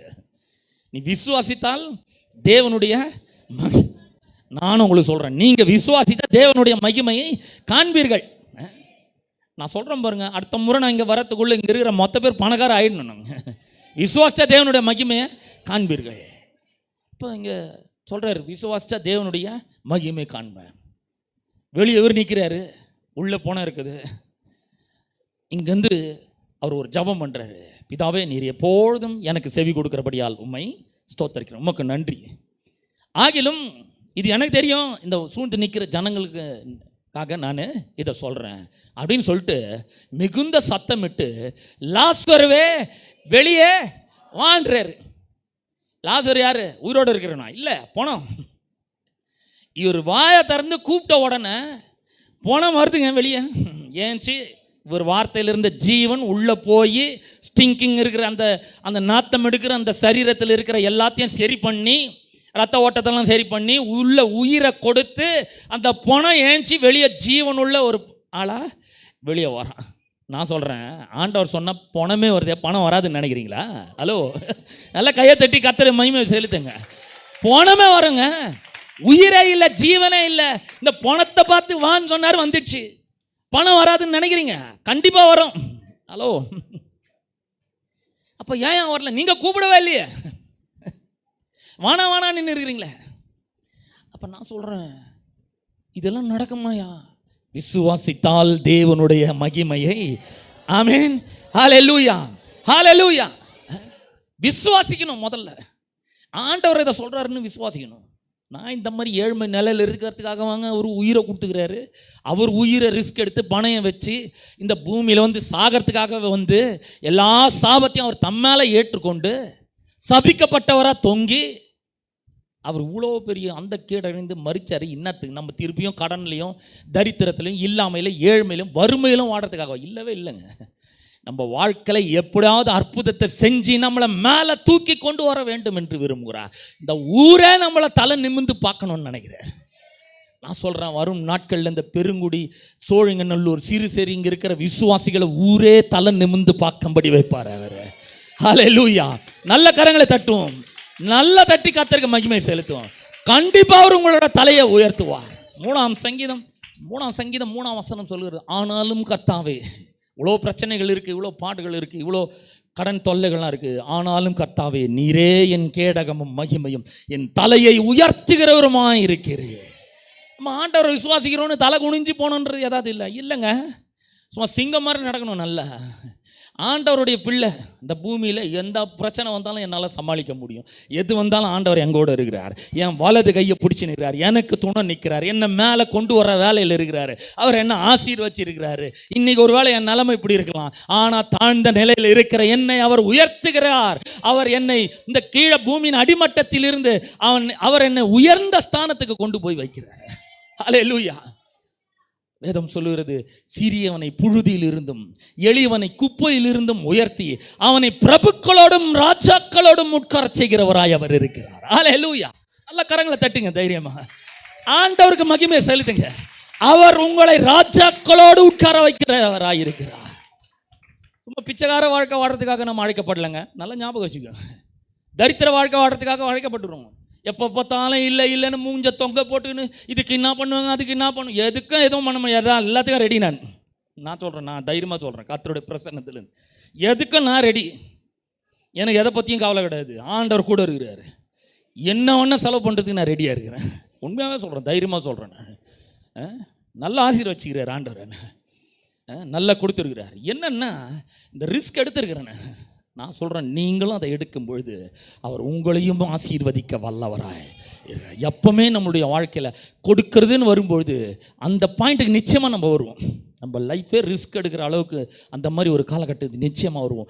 அப்போ நான் சொன்னதை ஞாபகம் வச்சுக்கோங்க. அந்த மாதிரி நேரத்தில் கர்த்தருடைய கரத்தில் கொண்டு வந்து நாம் காணிக்கைகளும் தசம்பாங்களை கொடுக்கும் பொழுது ரெகுலராக கொடுக்கணும் தான். ஆனால் அப்படிப்பட்ட ஒரு சூழ்நிலை வரும்போதும் கூட நம்ம கொடுக்குறவர்களாக இருக்க வேண்டும்.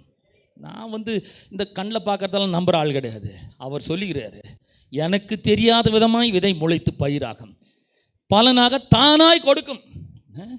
கண்டிப்பாக வரும். அது எனக்கு நல்லா தெரியும். நான் சொல்கிறேன் பாருங்கள், இதை முதல்ல நம்புறதுக்கெல்லாம் ரொம்ப கடினமாக இருந்தது.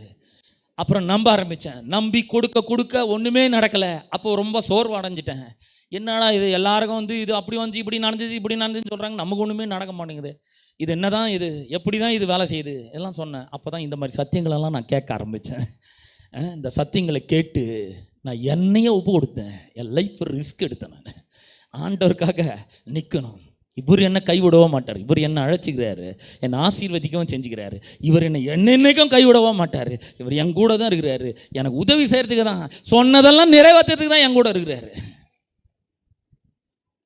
அதனால் நான் சொல்கிறேன் பாருங்கள், நம்மளால் முடியாது, ஆகாது, இதெல்லாம் நம்ம வாங்க முடியாது, இதெல்லாம் பண்ண முடியாதுன்ற எந்த வார்த்தையும் நம்ம வாயில் அது வரவே கூடாது.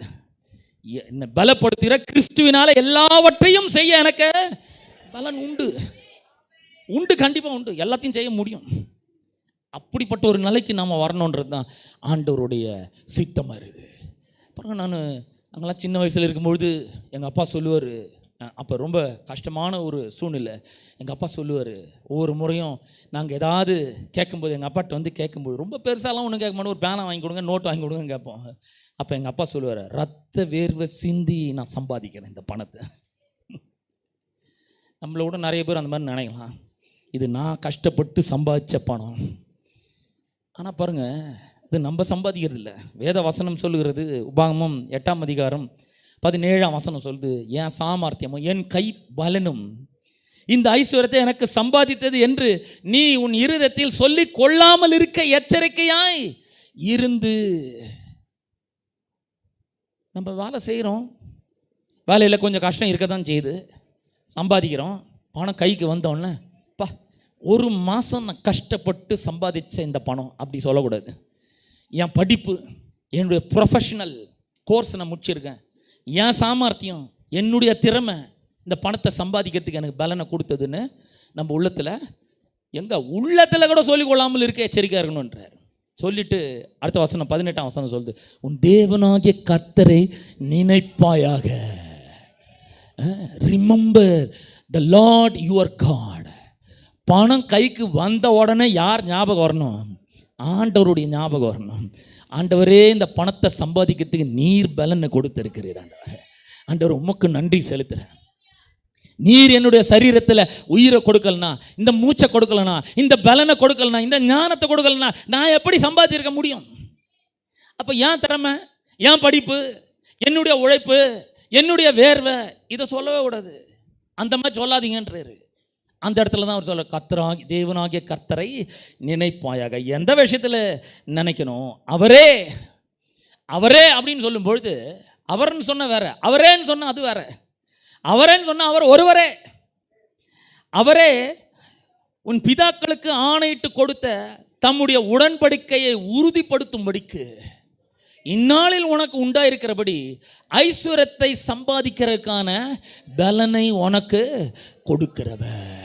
ஹல்லேலூயா, ஹல்லேலூயா. கர்த்தர் பலனை கொடுக்குறாரு.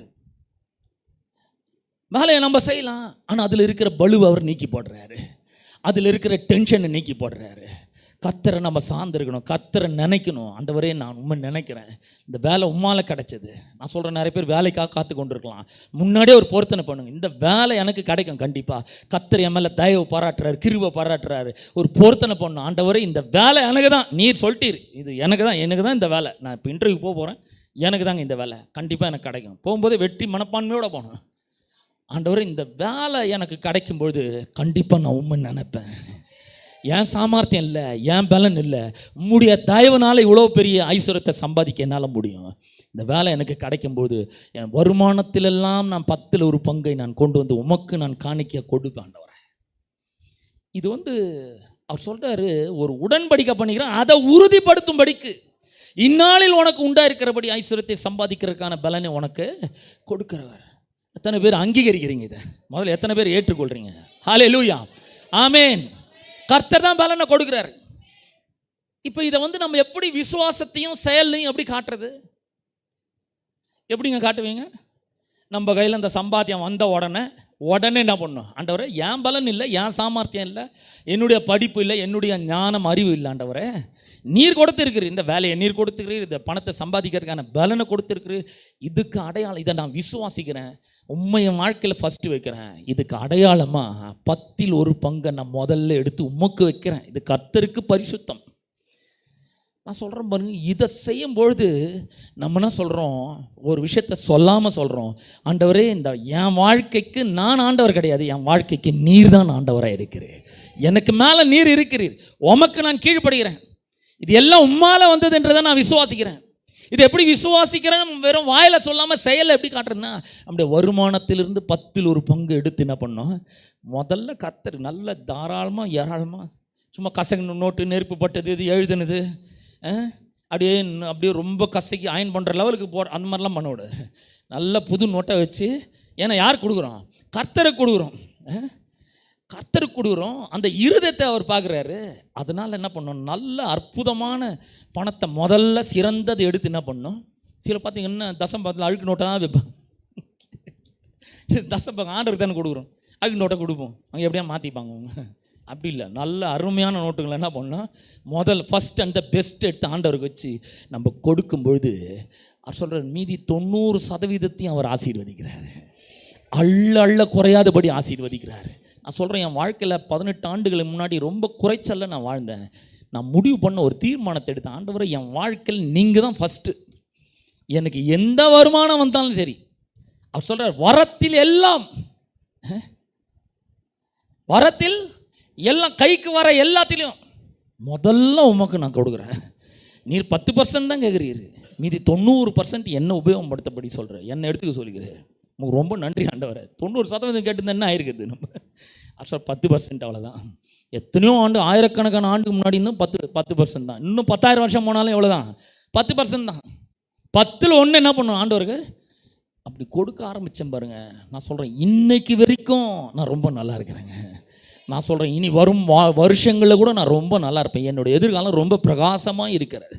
நீதிமொழிகள் 4:18 சொல்கிற, நீதிமானுடைய பாதை நடுப்பகல் வரைக்கும் அதிகமாய் பிரகாசிக்கிற சூரிய பிரகாசம் போல இருக்கும்.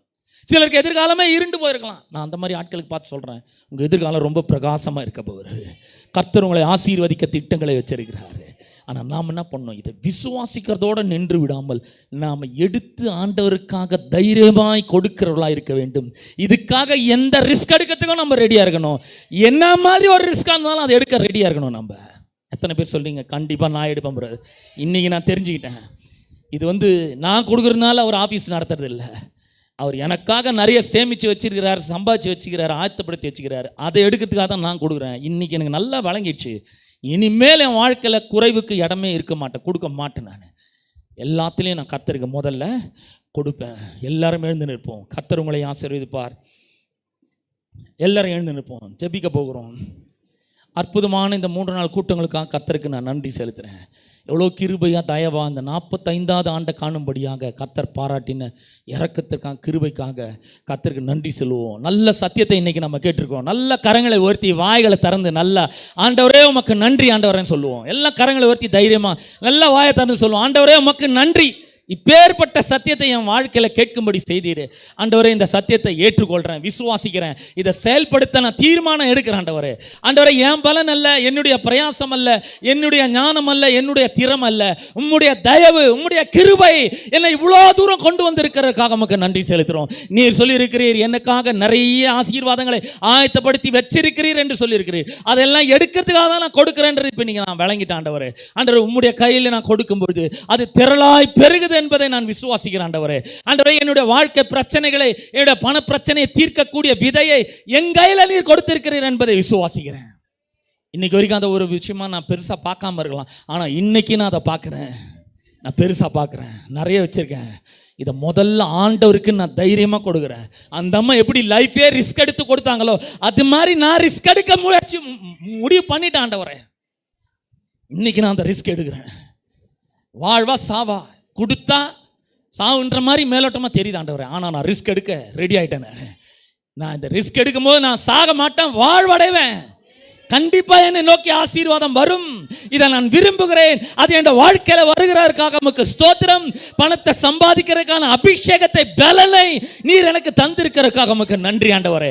ஹல்லேலூயா. ரபதலமன ரஷந்தலபாகா ஓ ரபபபபபபபலபரபதலமன ரிபஹலமனமனபரபலபரபதரபரபலபா. Oh, hallelujah, hallelujah, hallelujah, hallelujah. In the name of Jesus, let my anointing break every yoke of the enemy, oh Lord.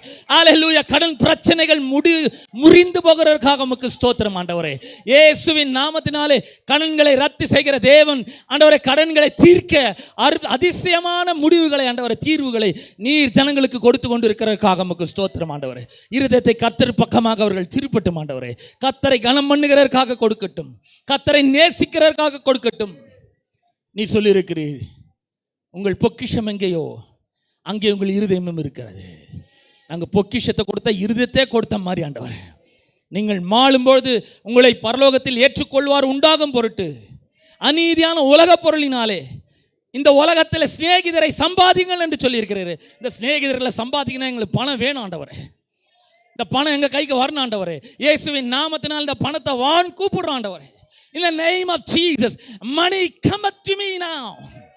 Hallelujah, hallelujah. Money, I call you in the name of Jesus. Come to me in the name of Jesus. அதை விரும்புகிறோம் ஆண்டவரே. அது எங்களிடத்தில் வரட்டும், எங்கள் கைக்கு வரட்டும் ஆண்டவரே. எங்கள் கையில் இருந்தால் நாங்கள் தேவனுடைய சபைக்கு கொடுப்போம் ஆண்டவரே. எங்கள் கையில் இருந்தால் வேதாகமத்தை டிஸ்ட்ரிபியூட் பண்ணுறதுக்கு கொடுப்போம் ஆண்டவரே. எங்கள் கையில் இருந்தால் சபை கட்டுறதுக்கு நாங்கள் கொடுப்போம் ஆண்டவரே. எங்கள் கையில் இருந்தால் தேவனுடைய ராஜ்யத்தின் விஸ்தாரத்துக்கு என்று நாங்கள் கொடுப்போம் ஆண்டவரே. ஹல்லேலூயா. எங்கள் கையில் இருந்தால் நல்லதுக்கு தான் பயன்படுத்தும் ஆண்டவரே. இந்த பணம் ஏராளமாக இந்த சபைக்குள்ளே வரட்டும் என்று ஜெபிக்கிறேன். சபை மக்கள் மேலே அந்த அபிஷேகம் இறங்கட்டும் என்று ஜெபிக்கிறேன். In the name of Jesus, in the name of Jesus, in the name of Jesus, receive that anointing, receive that anointing. Hallelujah, hallelujah, hallelujah, hallelujah. Receive it now in the name of Jesus. Hallelujah. ஆண்டவரே, உமக்கு நன்றி செலுத்துகிறோம். உம்முடைய அபிஷேகம் பலமாய் இறங்கி இருக்கிறதுக்காக உமக்கு ஸ்தோத்திரம் ஆண்டவரே. இந்த சத்தியத்தை கேட்டிருக்கிற ஒவ்வொருவர் மேலும் பணத்தை சம்பாதிக்கிறதுக்கான பலன், அபிஷேகம் இறங்கி இருக்கிறதற்காக உமக்கு ஸ்தோத்திரம் ஆண்டவரே. வருகிற நாட்களிலே ஏராளம் தாராளமாக அவர்களிடத்தில் பணம் சேரட்டும் என்று ஜெபிக்கிறேன் ஆண்டவரே. கர்த்தருக்கென்று மனப்பூர்வமாய், சந்தோஷமாய் ஆண்டவரே, இருதயபூர்வமாய் ஆண்டவரே உம்மை கனம் பண்ணும்படியாக கொடுக்க இவர்களுக்கு உதவி செய்வீராக. இவர்கள் ஆசீர்வதிக்கப்படட்டும், செழிக்கட்டும். இவர்கள் மூலமாக தேவனுடைய நாமம் மகிமைப்படட்டும். தொடர்ந்து ஆண்டவரே இந்த சபையை ஆசீர்வதிக்கிறோம். சபை போதகரமாவை நாங்கள் ஆசீர்வதிக்கிறோம் ஆண்டவரே. சௌரன் ஜான்சனை நாங்கள் ஆசீர்வதிக்கிறோம். அவருடைய குடும்பத்தை, பிள்ளைகளை நாங்கள் ஆசீர்வதிக்கிறோம். சபை மக்களை நாங்கள் ஆசீர்வதிக்கிறோம் ஆண்டவரே. இம்மட்டுமாய் உதவி செய்த தேவன் எபினேசராய் இருந்து இனி வரும் நாட்களில் ஆண்டவரே இன்னும் அதிகமாய் நீர் உதவி செய்வீராக. சபை வளரட்டும், பெருகட்டும். ஏராளமான புதிய ஆத்துமாக்கள் இந்த சபைக்குள்ளே வரட்டும் ஆண்டவரே. இங்கே பணத்தின் அபிஷேகம் இறங்கி இருக்கிறதற்காக நமக்கு ஸ்தோத்திரம் ஆண்டவரே. இன்னும் அநேக புதிய சபைகள், கிளை சபைகள் உருவாகட்டும். தரிசனங்கள் ஆண்டவரே நனவாகட்டும். கனவுகள் எல்லாம் நனவாகட்டும் என்று ஜெபிக்கிறேன். ஹல்லேலூயா. புதிய தரிசனங்களை கொடுப்பீராக. அதை செயல்படுத்துவதற்கு வேண்டிய பண ஒத்தாசைகளை பரலோகத்திலிருந்து நீர் தரும்படியாய் நாங்கள் ஜெபிக்கிறோம் ஆண்டவரே. இந்த சபை ஆசீர்வதிக்கப்படட்டும் இயேசுவின் நாமத்தினாலே. இதை ஆசீர்வதிக்கிறோம் ஆசீர்வதிக்கிறோம் ஆசீர்வதிக்கிறோம் என்று நாங்கள் ஜெபிக்கிறோம். சபையின் மூலமாக, மக்கள் மூலமாக, இந்த ஊழியங்கள் மூலமாக தேவனுடைய நாமம் மகிமைப்படட்டும். துதிக்கான மகிமை எல்லாவற்றும் ஒருவருக்கே நாங்கள் செலுத்துகிறோம். இயேசுவின் நாமத்தில் ஜெபிக்கிறோம் பிதாவே. ஆமென் ஆமென்.